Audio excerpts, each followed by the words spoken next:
I think a lot of Africans have been told to stay away from Black Americans. Yeah, that too. For sure. The fact that we don't meet each other's families is the problem. Because of that stereotype. Like, even in my family, right? Yeah. The negative side, my cousin says, dog, you were raised in the worst places at the worst time. You was in New Orleans when it was the murder capital, you was in the DMV when it was crazy, and then you was in Chicago when it was the murder capital. Like, people who are actually in the negative stereotype street, they're really the minority of every family. It's just they stand out because they cause so much ruckus. Right.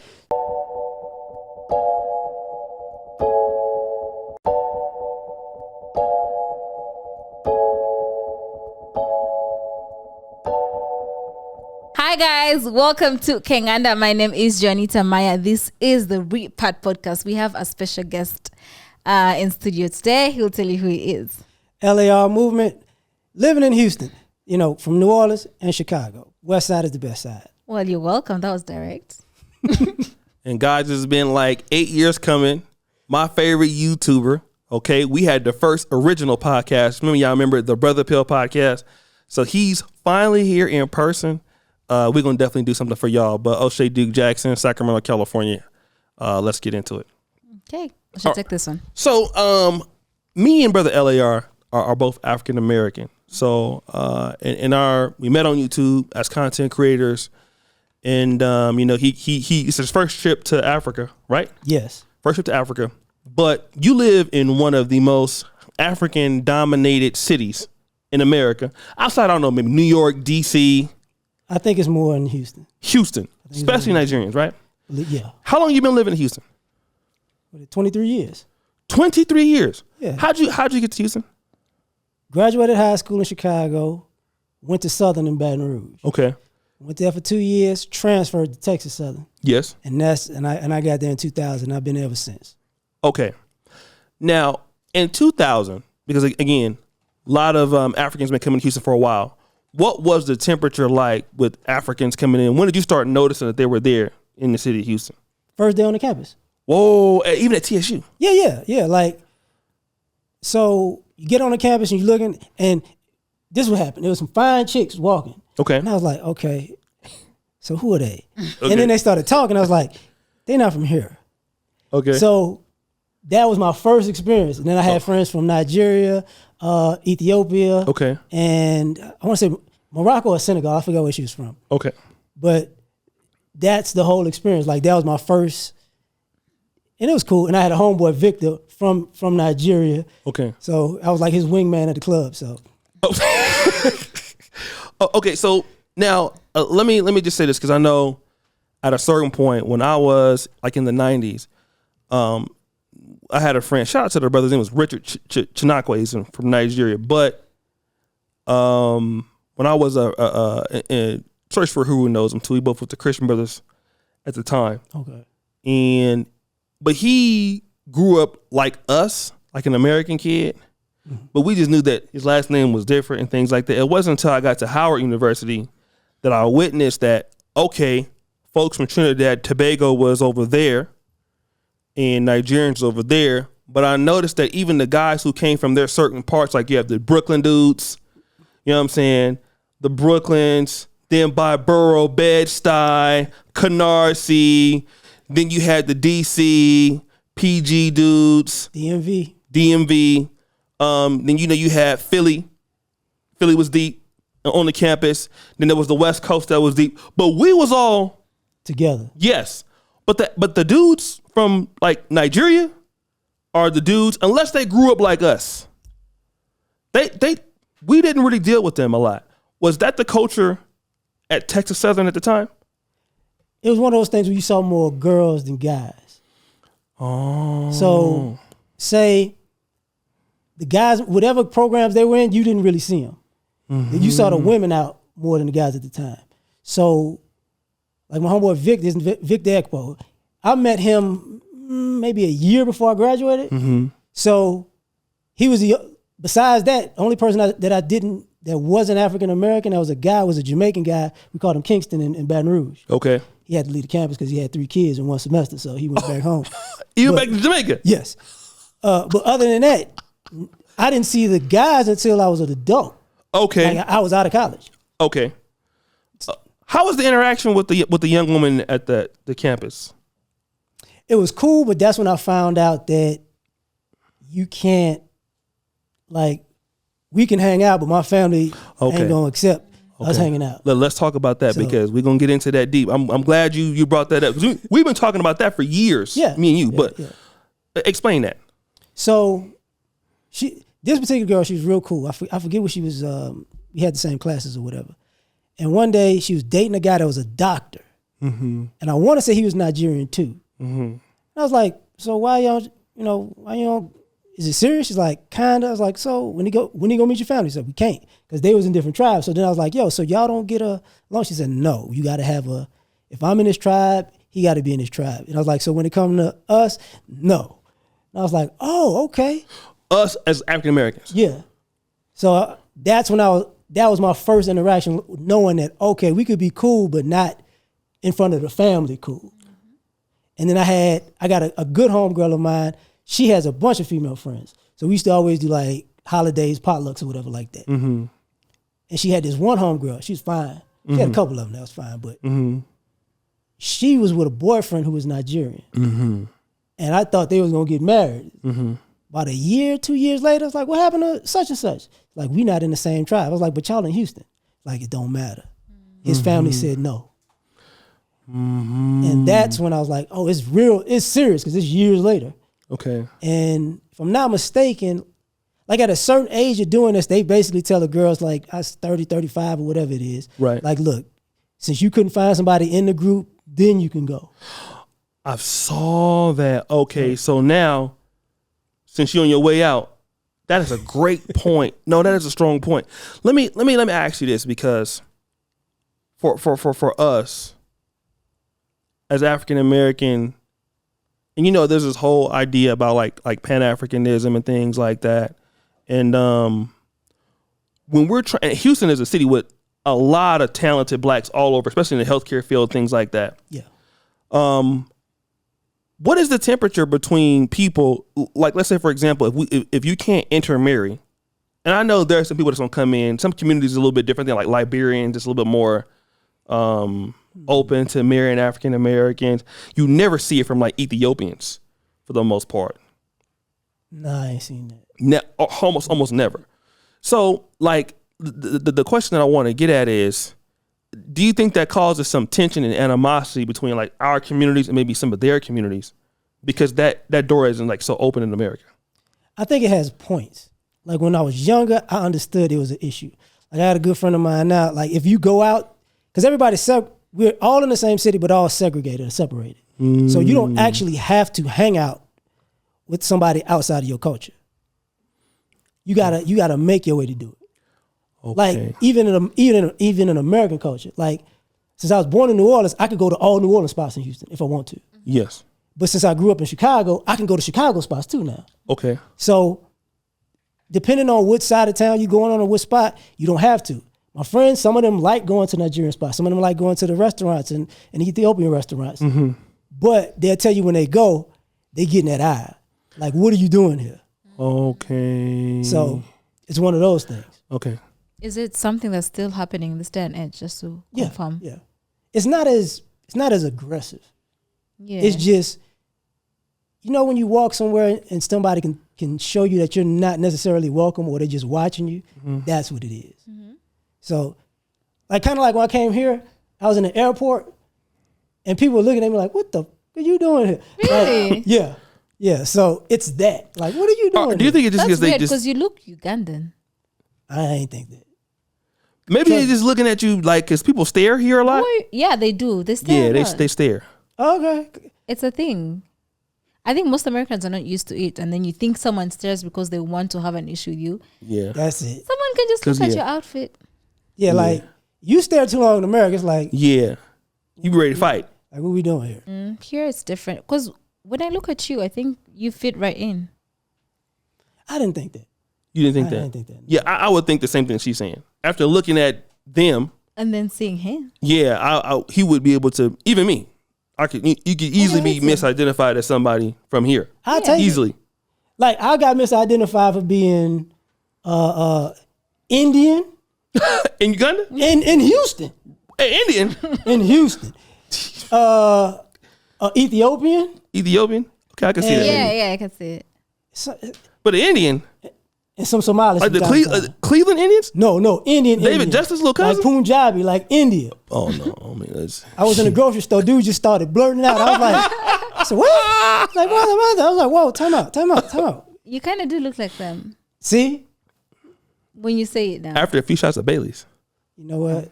I ain't Nice. I'm gonna take a DNA test. My daddy ain't my daddy now. So it's not as bad because obviously I had Dr. Ron O'Neill here.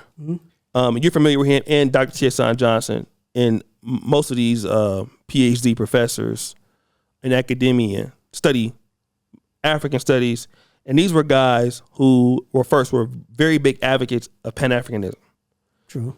But now some of these guys feel like where we're at now, it's too much romanticized, so it's not practical because the divisions are still there.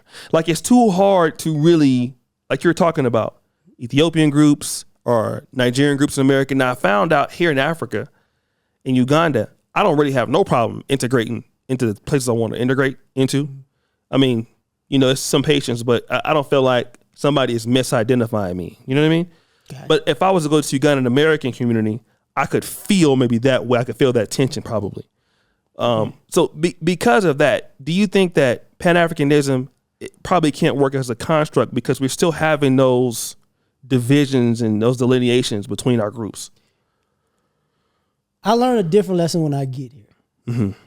And I start seeing why there's tensions. Why is that? Because now when I get here, I'm like, okay, the way an African would see opportunity in America, I could see opportunity here. Okay. And so now it's like, oh, I see why when you came here, you was like, why you didn't do this, and this? Uh-huh. So, and now when I come here, I'm like, oh, I could see somebody doing this, and this. Mm-hmm. Some people may be competitive, some people may be disrespectful, but that's in the States. It just depends on the people and where you at. Sometimes the city. So to me, now for us, it seems like too much work because it's like, in our community, we tired of doing the heavy lifting in first. Mm-hmm. Mm-hmm. Like, you got to do it. And then when it's like, okay, well, you going to reciprocate? See, I'm going to catch you next month, the next time you do it again. That's our experience with Pan-Africanism. That's what it is. Okay, so let me make that clear. The African-American community, in your opinion, largely feel like we've been the ones doing the heavy lifting towards making this conglomerate work more than the African world has been more interested in it. I'll make it clear in this way. Okay. I saw a video recently of a Nigerian woman talking about her college experience. Yes. She went to HBCU. Okay. And she went to a PWI. Okay.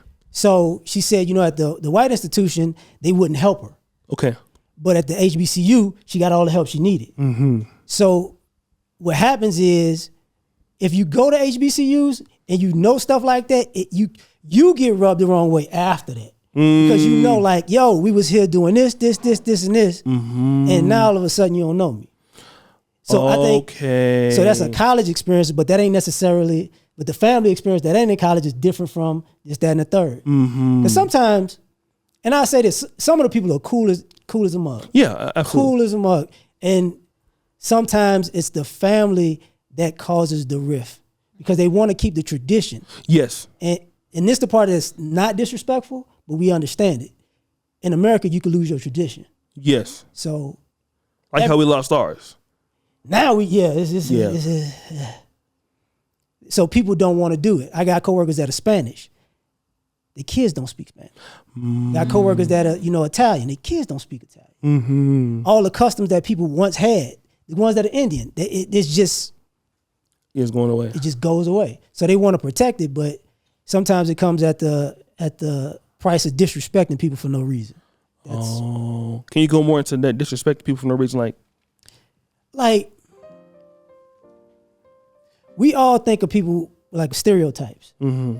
And if you stereotype somebody, it's a 50-50 chance you right and you wrong. Mm-hmm. So if you meet somebody and you go, oh, I know you like this, and this, you could turn them completely off from it. Okay. And you could turn them completely off from your group. Mm-hmm. And the same thing goes vice versa. Because I remember the people like, y'all made fun of us as kids. Y'all called us African booty scratcher. And it's Right. like, well, first of all, we was calling everybody that. I got called We didn't that. even know you was African at the time. It was I got all called of that. us in the neighborhood got called that. Yes. But we got called a whole bunch of stuff. Yeah. It was just a part of our culture is kind of like, you better have thick skin and a sense of humor. It's not necessarily because of disrespect. We have a different experience in America. So we got to prepare you for the disrespect. Clowning and clowning so you can have thick skin because you can get a whole lot of no's and a whole lot of sabotage. But we didn't know it was a problem as far as roasting, like kids roasting each other. So when you get to adults, the adults remember everything that was said as kids. Right. And you're like, bro, I was 12. Right. Do you remember what you called me when you was 12? No. It's like, oh, okay. So I'm supposed to hate your family for what you called me, but it doesn't go well. I say it's cooler now. I gotta admit, it's cooler now. Well, why do you think it's cooler now? I think because more people are making money than back in the day. Okay. When we were younger, 80s, poorer. 90s, violent. Right. 2000s, people started getting money. So people started realizing people's families started getting money. So now it's like, I really don't have a reason to hate you because it looks like I can have an opportunity too. We don't have to necessarily be competitors. Okay. So now it's more like, do you, I'm going to do me. When we see each other, it's cool. You know, if I see your family and kids, it's cool. You know? Right. But there's still, like I said, them there, Yeah. us here. Yeah. Okay. But I just wonder, do you think Africans also feel a certain type of way when they like try to mingle with African Americans? I don't, like, the thing is, I don't remember a time where they actually tried to mingle. Ooh. Like the things that we do together, we'll probably, and maybe it's to a fault, we'll probably ingratiate ourselves in your culture before you do it ours. We'll go to your spots and see what you're on before you come to ours. Same thing in college. Like it's not like we don't extend invitations. It's just people normally don't show up. So it's like, okay, it's not like you're not welcome. You're definitely welcome. It's just if you don't come, you don't come. If I invite you 10 times in a row and you don't come 10 times in a row, well, so it's that. And I'll say one thing though. It's also the culture in the sense of, like, even with my friend, when we had the potlucks and the family things, the things that we do sometimes could be like, I don't know if it's scary or abrasive. Like we talked about this years ago. I forgot who we was talking to, and I was like, y'all never came, played spades or dominoes or went to a barbecue with us and never went to those events with us. So you don't necessarily, you get uncomfortable. And with us, it's like, we're willing to be uncomfortable. Like I've definitely went to all of my, like people of different races and different cultures, I've been around them. It's not a problem. But them being around us is like, you kind of got to drag. Unless I say, okay, I got friends that's Black American, Hispanic, Asian, and you can pick off a person. A Nigerian, you could pick off person to person, but just group to group, it just don't click at all. It's been a long time since I lived in the States, and I lived in like California, well, in Sacramento at the time, where it wasn't like I wasn't exposed to a big African community, so I had an African friend here and there. Yeah. But what I can say is, at least what I believe, and this is no shot at nobody that's in the African diaspora, but I believe that, firstly, I think that a lot of Africans have been told to stay away from Black Americans. Yeah, for sure. And then the way that some of our statistics are performing, because, for example, when you come over from, like, let's say Kampala, and you start doing well, like Brandon, he went to the University of Texas, not Austin, but right next to it, there's another school. San Marcos? Okay. So he had a PhD professor from Uganda. So people like that, I feel, once they interact with African Americans and they're doing pretty well and they're married, And some of us, are not. I think it's a little easier for them to say, okay, well, if we, from what we see on the outside looking in, this community is maybe in more in shambles than we want to be, and we don't want to become them. Because the guy would mention that about his brother. His brother had some African American friends, and his brother ended up in prison or something like that. I'm not saying that was the reason why, but also at the same time, when it comes to effort across the board, and I think this is something that is very familiar with blacks. We look so into like let's assess, like you come to Uganda, right? If a person wanted to look at the worst of everything, that was just it. You would definitely be able to point that out. Yeah. Right? Yeah. And I think that could happen also with them. And instead of saying like, okay, well, why is it that way? Or what is the best parts of this? And I think that's what we're struggling with as a group, because it's like, okay, I know what, I may have had a beef with somebody in Nigeria for, let's say, for example, 5-10 years ago. And then you go to Lagos and then you start trying to look for your confirmation bias. You see that there? See that there? And instead of looking for the opportunity to like try to make a relationship better. And what I have found in just my short time being here, in less than, like 5 years, the more you look for the good in what you can see, that's what you can get. But I think because of those things, because we've been told, even my mom used to tell me like, yo, those people over there, they're different from us. Like, they don't really mess with us, and so we don't really mess with them. She even told me like, don't even, like, she was crying when I came to Uganda. I told Jonita, she said, you're gonna get your witch doctor out there. They're gonna, yeah, she was crying, like real tears. Man, you know what? I just realized something. Mm-hmm. The fact that we don't meet each other's families is the problem. Because of that stereotype. Like, even in my family, right? Yeah. The negative side, my cousin says, dog, you were raised in the worst places at the worst time. Using New Orleans when it was the murder capital, using the DMV when it was crazy, and then using Chicago when it was the murder capital. Mm-hmm. And he's like, it's ridiculous where you were living, because you was living in each hood when it happened. Mm-hmm. But if somebody was to meet my family, they would go, okay, we have a tenured professor, we have an accountant, we have people that work at law firms, we have soldiers, vets or whatever. My older cousin's a professional athlete. We have nurses, like people who are actually in the negative stereotype street. They're really the minority of every family. It's just they stand out because they cause so much ruckus. Right. So when people look at the stereotype, they're like, y'all all like that. It's like, no. Yeah. And you get upset because you're like, you have no idea. Right. So sometimes when we interact, we try to tell people like, yo, if we see, like, if you want to come to the States, right, and you're going to have a different experience than me. Mm-hmm. Yeah. And if I see you about to get screwed over, I'm going to let you know. Mm-hmm. Now, if you believe me or not, that's on you. That's on you. Yeah. So the stereotypes make it so you don't believe me. Mm-hmm. You'll believe somebody who doesn't look like me. Mm-hmm. And if they do you wrong, then I'll be like, I told you. Yeah. Right. So that's like the communication between groups was a big deal. But ironically, because of sports and music, in my opinion, that's what's bringing a lot of people together, because now people are meeting each other's families because they're interacting. Oh, let's talk about Chris Brown. Sensational.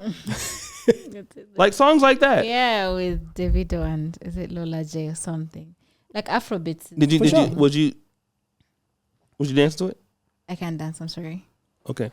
I think you lying. No, I can't. What were the negative stereotypes you had about African Americans when you met me? Story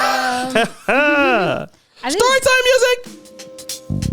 I don't know. Tell on yourself. Most Africans just grew up seeing the media. It's just like, they're in prisons, they're wearing the baggy trousers and showing off the boxers, But you met a lot of African Americans this year, right? This year's the most year you met African Americans. Yes. After meeting us this year, has your interpretation? It's changed. They're normal people. It's just like, we're just saying movies and then just coming to a conclusion. So I think it's definitely the stereotypes.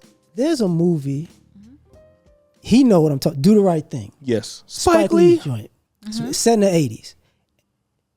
And there's this Italian guy in the movie. I think he's Italian. Pizza owner, right? Yeah. And what when he's saying is, He's like, yo, you don't like black people. And he's like, yes, I do. He's like, no, you don't. And then he says, you like Magic Johnson? He's like, but Magic's not black. You like Michael Jordan? Michael Jordan's not black. And it's like, when you see somebody who's positive, right? They're like, you're not black. Was that Radio Raheem? Yeah. Asking him that? No, I think that was Spike Lee. Spike Lee. Okay. Yeah.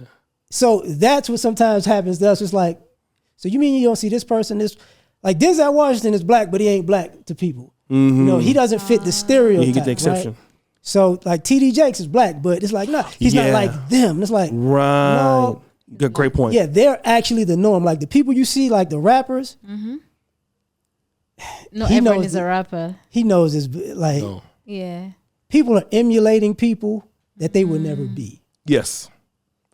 So when we see people like, oh, you know, when you see the baggy pants and this, that, and the third, if you grew up in those neighborhoods, you know, like, bro, you would never do that. Mm-hmm. You talking that, you would never do that. The people you're singing about will never say this stuff because they would get locked up because of the charges they would get because they would know it was them. Right. So when that's the stereotype that's put out so far. Mm-hmm. Like, speaking of Denzel, there's a movie, The Great Debaters. Mm-hmm. I haven't seen that one. The guy, one of the people that they're talking about was actually my professor at TSU. Whoa. He was actually part of the story. Okay. So we don't, the civil rights leaders, one of the major ones is from my city. He died early, Fred Hampton. Yes. That's my same neighborhood. Yes. So we have the experiences like that.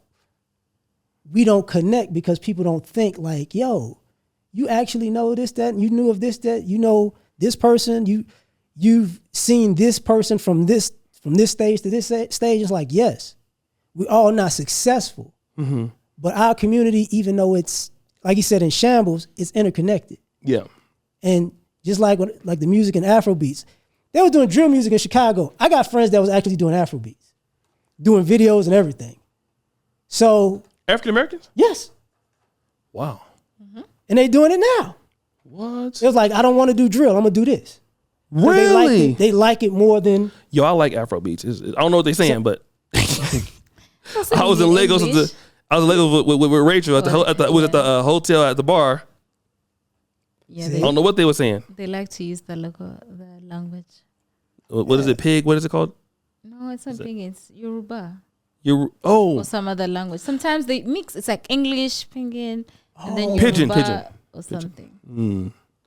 They mix it up. But one thing I can say about, and this is one thing that I noticed about and this is a sidebar, but going to the club here in Uganda or Nigeria, man, you will see black men and women, especially the men. There's not one fight, usually. I'm talking about liquor everywhere. If there's a scuffle, you might see somebody grab somebody, but that's... They're probably just too drunk or something. But you will never see a fight. I've never seen a fight. I've never seen women fighting here, ever. I've never seen it. I've never seen women even arguing here. Wow. Not one time. We can go to the club and people can be drunk. They might carry them out drunk, but I've never seen. I was in Nigeria, I was just observing, and every man was going around just speaking to the other brother, like, "Yo, man, how you doing, man? Good to see you." Yeah. I don't know if it was legit, but it wasn't. People were just enjoying themselves, and that's one thing I've noticed about here is that the toxicity towards each other, in that way they don't have it like we do, because there is no way that you can have that situation in most places. Now, I'm not talking about every place now, but nothing don't happen. But I've yet to see a fight between women. I've been here all through Africa. I've never seen one fight in the club. I've never really seen a fist fight in the club. Yeah, I can't say that. But it's a different culture. I can't say that. That's the one thing I like about what they did. They party, man, and they party all night long. But and not fight, no fights. To me, it's an age thing. The older I got, the more I thought it was an age thing. When I was younger, yeah, you're going to see fights with young people. You get older, no.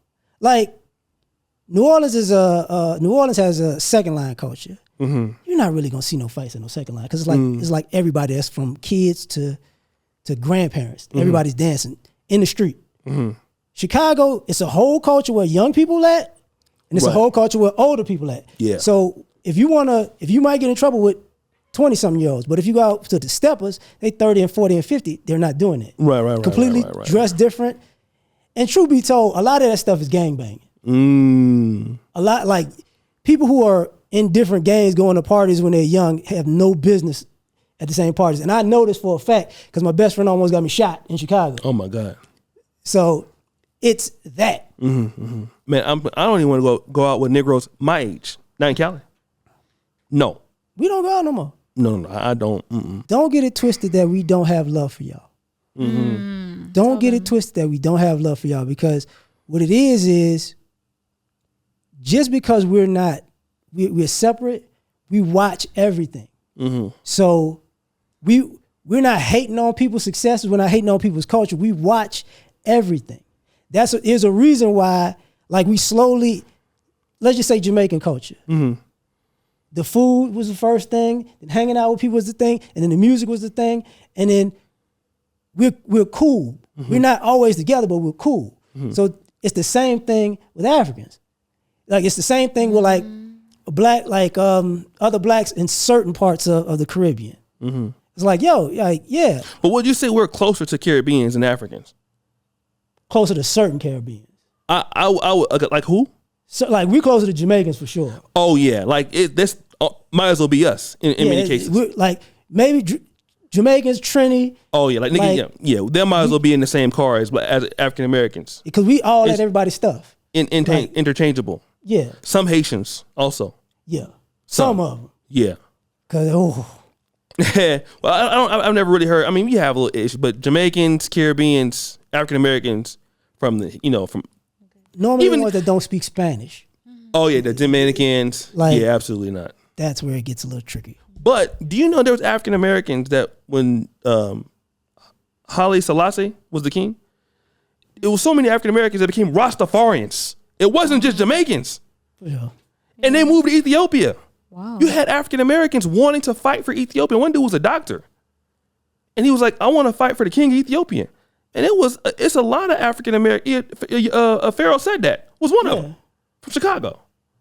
Like, people, we as a group, we have people who have love for everybody that are not in our group, and soldiers have went to other countries to help their soldiers fight. Soldiers have defected from the United States to fight with other people because they didn't like how it was done. You know, so even in the States, we're not gonna. If I see you getting done wrong, and I tell you, but if I see your kid getting done wrong, I might knock somebody out.